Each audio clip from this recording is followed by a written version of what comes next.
Allahu Akbar walillahil hamd. Alhamdulillahilladzi ja'ala al-muslimina 'idal fitri ba'da qiyam Ramadan wa 'idal adha ba'da yaum Arafah. Allahu Akbar, Allahu Akbar, Allahu Akbar. Asyhadu an la ilaha illallah wahdahu la syarika lah wa asyhadu anna Muhammadan abduhu wa rasuluh.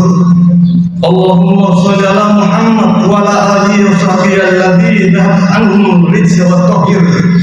Amma ba'd, ya ibadallah, ittaqullaha haqqa tuqatih wa la tamutunna illa wa antum muslimun. Ma'asyiral muslimun, jamaah Idul Adha rahimakumullah. Di pagi hari yang penuh barakah ini, kita berkumpul untuk melaksanakan sholat Idul Adha. Baru saja kita laksanakan ruku dan sujud sebagai manifestasi perasaan takwa kita kepada Allah Subhanahu wa Ta'ala. Kita agungkan namanya, kita kembangkan takbir dan tahmid sebagai pernyataan dan pengakuan atas keagungan Allah. Takbir yang kita ucapkan bukanlah sekedar gerak bibir tanpa arti, tetapi merupakan pengakuan dalam hati, menyentuh dan menggetarkan relung-relung jiwa manusia yang beriman. Allah Maha Besar, Allah Maha Agung, tiada yang patut disembah kecuali Allah. Karena itu, mulai mimbar ini saya mengajak pada diri saya dan juga kepada hadirin yang mulia, marilah tundukkan kepala dan jiwa kita di hadapan Allah yang Maha Besar. Campakkan jauh-jauh sifat keangkuhan dan kecokatan yang menjauhkan kita dari rahmat Allah. Sebab apapun kebesaran yang kita sandang, semua kecil di hadapan Allah.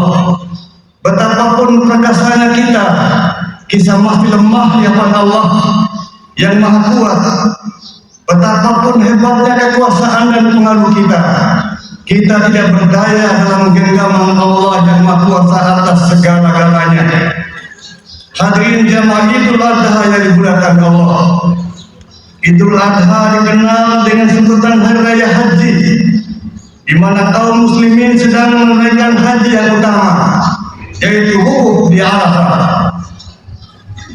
Mereka semua memakai pakaian serba putih dan tidak berjahit, yang disebut pakaian ihram, melambangkan persamaan akidah dan pandangan hidup, mempunyai tatanan nilai, yaitu nilai persamaan dalam segala segi bidang kehidupan. Tidak dapat dibedakan antara mereka, semuanya merasa sederajat, sama-sama mendekatkan diri kepada Allah yang Maha Perkasa, sambil bersama-sama membaca kalimat talbiyah, labbaik Allahumma labbaik, labbaik la syarika lak labbaik. Di samping Idul Adha dinamakan Hari Raya Haji, juga dinamakan Idul Kurban, karena merupakan hari raya yang menekankan pada arti berkorban. Korban itu sendiri artinya dekat, sehingga korban ialah menyembelih hewan ternak untuk mendekatkan diri kepada Allah Subhanahu wa Ta'ala yang diberikan pada fuqara wal masakin. Masalah pengorbanan dalam lembaran sejarah, kita diingatkan pada beberapa peristiwa yang menimpa Nabi Allah Ibrahim alaihissalam beserta keluarganya Ismail dan Siti Hajar. Ketika Nabi Ibrahim diperintahkan oleh Allah untuk menempatkan istrinya Hajar bersama Nabi Ismail putranya yang saat itu masih menyusui, mereka ditempatkan di suatu lembah yang tandus, gersang, tidak tumbuh sebatang pohon pun. Lembah itu demikian sunyi dan sepi, tidak ada penghuni seorang pun. Nabi Ibrahim sendiri tidak tahu apa maksud sebenarnya dari wahyu Allah yang menyuruh menempatkan istri dan putranya yang masih bayi itu ditempatkan di suatu tempat paling asing di sebelah utara, kurang lebih 1.600 km dari negaranya sendiri, Palestina. Tapi baik Nabi Ibrahim maupun istrinya Siti Hajar menerima perintah itu dengan ikhlas dan penuh tawakal. Seperti yang diceritakan oleh Ibu Abbas bahwa tatkala Siti Hajar kehabisan air minum hingga tidak bisa menyusui Ismail, beliau mencari air kian kemari sambil berlari-lari sa'i antara Bukit Safa dan Marwah sebanyak 7 kali. Tiba-tiba Allah mengutus malaikat Jibril membuat mata air Zam-Zam. Siti Hajar dan Nabi Ismail memperoleh sumber kehidupan.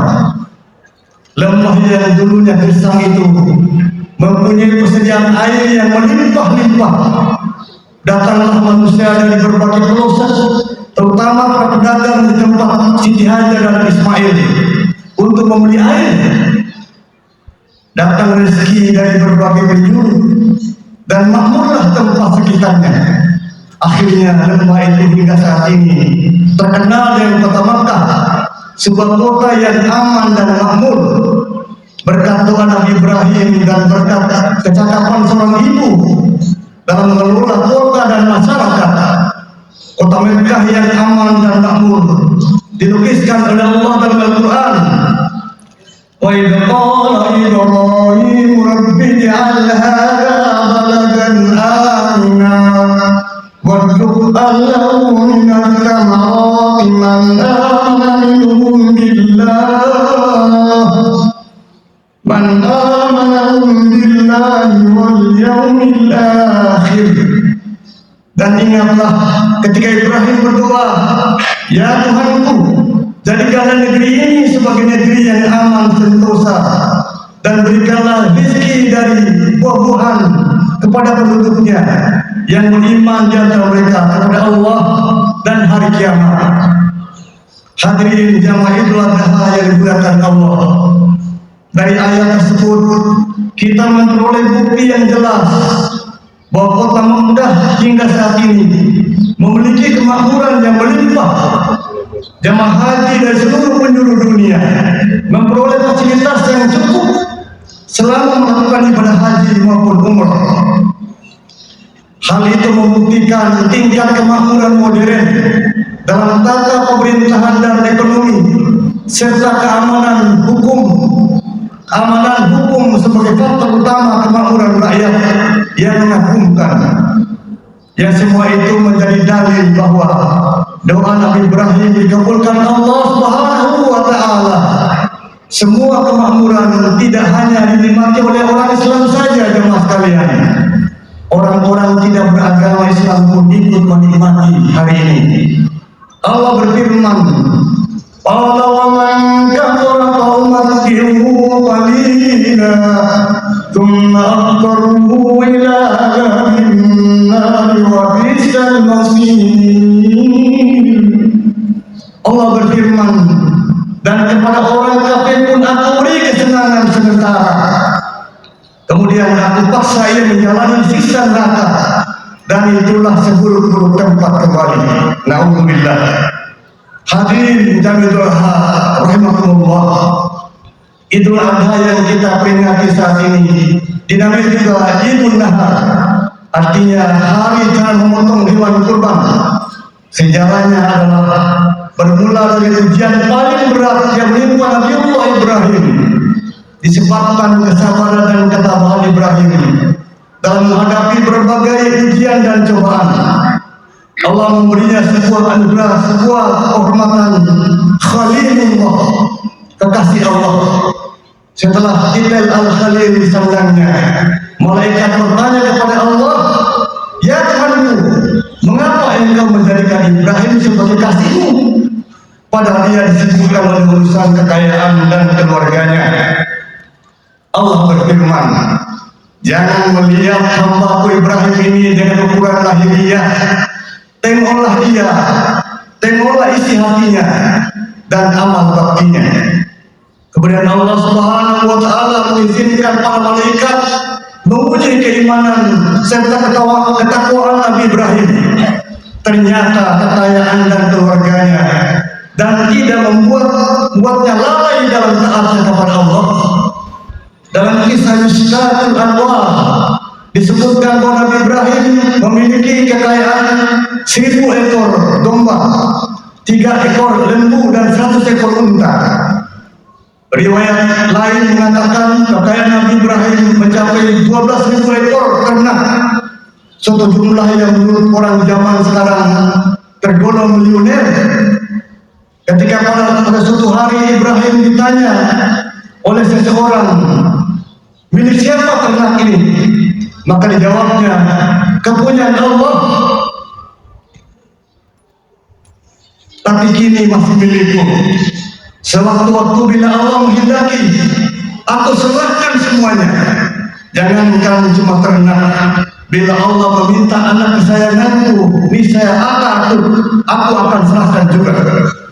Ibnu Katsir dalam tafsir Al-Qur'anul Karim mengemukakan bahwa pernyataan Nabi Ibrahim itulah yang kemudian dijadikan bahan ujian, yaitu Allah menguji iman dan takwa Nabi Ibrahim melalui mimpinya yang hak, agar ia mengorbankan putra yang kala itu masih berusia 7 tahun.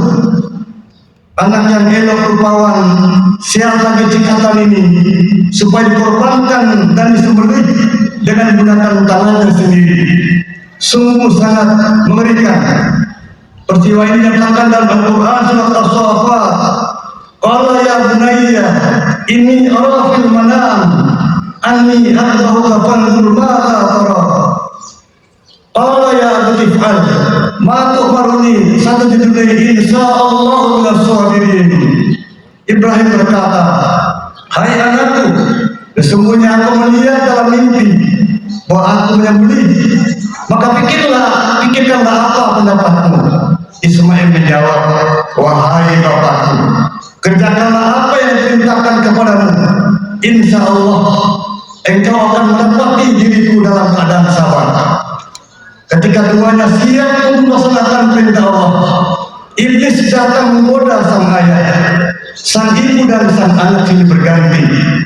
Akan tetapi Nabi Ibrahim, Siti Hajar dan Ismail tidak tergoyah oleh bujuk rayuan iblis yang menggoda agar membatalkan niatnya. Bahkan Siti Hajar mengatakan, jika memang benar perintah Allah, aku pun siap untuk disembelih sebagai gantinya Ismail. Mereka melempar iblis dengan batu, mengusirnya pergi, dan iblis pun lari tunggang langkah. Dan ini kemudian menjadi salah satu rangkaian ibadah haji, yakni melempar jumratul ula, wusta dan aqabah yang dilaksanakan di Mina. Hadirin yang Allah, setelah sampai di suatu tempat dalam keadaan tenang, Ismail berkata kepada ayahnya, ayah, kau harap kaki dan tanganku diikat supaya aku tidak dapat bergerak leluasa sehingga menyusahkan ayah. Hadapkan mukamu ke tanah supaya tidak melihatnya, sebab kalau ayah melihat nanti akan merasa kasihan. Lepaskan bajuku ayah agar tidak terkena darah nanti yang menimbulkan kenangan yang menyedihkan. Asal tajam-tajam pisau ayah agar penyembelihan berjalan singkat, sebab sakaratul maut sangat dahsyat. Berikan baju kepada ibu untuk kenang-kenangan ya ayah, dan sampaikan salamku kepadanya supaya tetap sabar. Saya dilindungi Allah Subhanahu wa Ta'ala. Jangan cerita bagaimana ayah mengikat tanganku.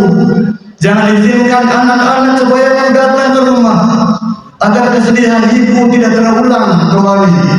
Dan apabila ayah melihat anak-anak sebayaku, jangan terlalu jauh untuk perhatikan, nanti ayah akan bersedih. Nabi Ibrahim menjawab, baiklah anakku, Allah Subhanahu wa Ta'ala akan menolongmu. Setelah Ismail putra tercinta dilentangkan di atas sebuah batu dan pisau pun diletakkan di atas lehernya, Ibrahim pun menyembelih dengan menekan pisau itu kuat-kuat, namun tidak mempan, bahkan tergoris pun tidak. Pada saat itu Allah Subhanahu wa Ta'ala membuka dirinya menghalangi pandangan malaikat lain dari bumi. Mereka tunduk dan sujud kepada Allah, takjub menyaksikan keduanya. Lihatlah hamba-Ku itu rela dan senang hati menyembelih anaknya sendiri dengan pisau, karena semata-mata untuk memperoleh kerelaan itu, kata Allah. Sementara itu Ismail pun berkata, ayah, bukalah ikatan kaki dan tanganku, agar Allah tidak melihatku dalam keadaan terpaksa, dan letakkan pisau itu di leherku, supaya malaikat menyaksikan putra Khalilullah Ibrahim taat dan patuh kepada perintahnya. Ibrahim mengabulkannya, lantas membuka ikatan, menekan pisau itu ke lehernya kuat-kuat, namun lehernya tidak apa-apa. Bahkan bila ditekan, pisau itu terbalik, yang tajam berada di bagian atas. Ibrahim mencoba memotong pisau itu dengan ke sebuah batu, ternyata batu yang keras itu terbelah. Hai pisau, kata Ibrahim, engkau sanggup membelah batu, tapi kenapa tidak sanggup memotong leher? Kata Ibrahim, dengan izin Allah Subhanahu wa Ta'ala, pisau itu menjawab, Anda katakan potonglah, tapi Allah mengatakan jangan potong. Mana mungkin aku memenuhi permintaanmu, wahai Ibrahim, jika akibatnya aku akan berubah kepada Allah Subhanahu wa Ta'ala. Masya Allah. Dan pada itu Allah Subhanahu wa Ta'ala merintahkan Ibrahim untuk mengambil seekor kibas dari surga sebagai gantinya. Dan Allah Subhanahu wa Ta'ala berseru dengan firman-Nya, menyuruh menghentikan perbuatannya, tidak usah diteruskan korban terhadap anaknya. Allah telah meridhoi ayah dan anak, memasrahkan tawakal mereka sebagai imbalan keikhlasan mereka. Allah mencukupkan dengan pembelian seekor domba sebagai korban, sebagaimana terangkan dalam Quran surat Al-Safat, wa qadainahu bi-dhibhin 'adzim, dan kami tebus anak itu dengan seekor sembelihan yang besar. Wa tarakna 'alaihi fil akhirin, kami abadikan untuk Ibrahim pujian yang baik di kalangan orang-orang yang datang kemudiannya. Salamun ala Ibrahim, kesejahteraan dan kebahagiaan dilimpahkan pada Ibrahim. Kadzalika nadzil muhsinin, demikianlah kami memberikan balasan pada orang-orang yang berbuat baik. Menyaksikan tragedi pembulian yang tidak ada bandingannya di dalam sejarah manusia, malaikat Jibril menyaksikan ketaatan keduanya setelah kembali dari surga dengan membawa seekor kibas. Kagumlah ia seraya tonton darinya suatu ungkapan Allahu Akbar, Allahu Akbar, Allahu Akbar. Ibrahim menyambutnya, La ilaha illallah, Allahu Akbar. Kemudian disambung Nabi Ismail, Allahu Akbar walillahil hamd. Jamaah Idul Adha rahimahullah. Inilah sejarah pertamanya kurban di hari raya kurban yang kita peringati pada pagi hari ini. Allah Maha Pengasih dan Penyayang. Kurban yang diperintahkan tidak usah anak kita, cukup binatang ternak, baik domba, sapi, kerbau maupun lainnya. Sebab Allah tahu tidak akan mampu menjalaninya. Jangankan memotong anak kita, memotong sebagian harta kita untuk menyembelih hewan kurban, kita masih terlalu banyak berpikir. Memotong 2,5% harta kita untuk zakat, kita masih belum menunaikannya. Memotong sedikit waktu kita untuk sholat 5 waktu di masjid, kita masih keberatan. Menunda sebentar waktu makan kita untuk berpuasa, kita tidak mampu melaksanakannya, dan sebagainya. Begitu banyak dosa dan pelanggaran kita kerjakan yang membuat kita jauh dari Allah Subhanahu wa Ta'ala.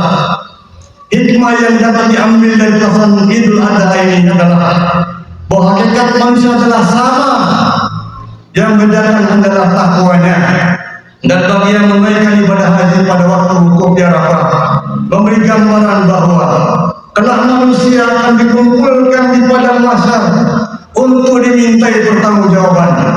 Di samping itu kesan atau itibar yang dapat diambil dari peristiwa tersebut adalah: pertama, hendaknya kita sebagai orang tua mempunyai upaya yang kuat membentuk anak yang soleh, menciptakan kepribadian agamis. Anak yang berbakti pada orang tua lebih-lebih berbakti kepada Allah dan Rasulnya. Kedua, perintah untuk ketentuan-ketentuan yang telah diberikan Allah harus dilaksanakan, harus disambut dengan kata sami'na wa ata'na. Dan sesungguhnya ketentuan Allah Subhanahu wa taala pastilah memanfaatkan kembali kepada kita sendiri jamaah sekalian. Itibar ketiga adalah kegigihan syaitan yang terus-menerus mengganggu manusia agar membangkang dari ketentuan Allah Subhanahu wa taala. Syaitan senantiasa terus berusaha menyeret manusia kepada kehancuran dan kegelapan. Maka janganlah mengikuti bujuran syaitan, karena sesungguhnya syaitan adalah musuh yang nyata. Keempat, jenis sembelihan berupa bahimah binatang ternak. Artinya dengan matinya hayawan ternak, kita buang-buang kecontohan kesombongan, hawa nafsu hayawannya, mencari-cari kesalahan ghibah dan fitnah orang lain. Padahal sebaiknya lihat orang lain itu yang baik-baiknya, karena bagaimanapun orang lain bisa melihat kejelekan kita. Jangan ghibah. Bangun kampus kita yang dengan niat yang suci, melihat kebaikan-kebaikan orang. Jangan mencari dari kelemahan dan ghibah. Nauzubillah. Hadirin jamaah ibadah rahimakumullah. Tepatlah apabila perkara ini telah digunakan menggugah hati kita untuk berkorban bagi negeri kita tercinta, yang tidak boleh luput di rundung kesusahan. Sebab pengorbanan Nabi Ibrahim AS yang paling besar dalam sejarah umat Indonesia adalah membuat Ibrahim menjadi seorang nabi dan rasul yang besar dan mempunyai arti besar dari sejarahnya itu. Maka lahirlah kota Makkah dan Ka'bah sebagai kiblat umat Islam seluruh dunia, dan air Zam-Zam yang tidak pernah kering sejak ribuan tahun yang silam, sekalipun tiap harinya dikuras berjuta liter. Sebagai tonggak jasa seorang wanita yang paling sabar dan tabah, yaitu Siti Hajar dan putra Ismail alaihissalam. Akhirnya dalam kondisi seperti ini, kita banyak berharap, berusaha dan berdoa mudah-mudahan kita semua, para pemimpin kita, elit-elit kita, dalam berjuang tidak hanya mengutamakan kepentingan pribadi dan kelompok, tapi berjuang untuk kepentingan dan kemakmuran masyarakat, bangsa dan negara.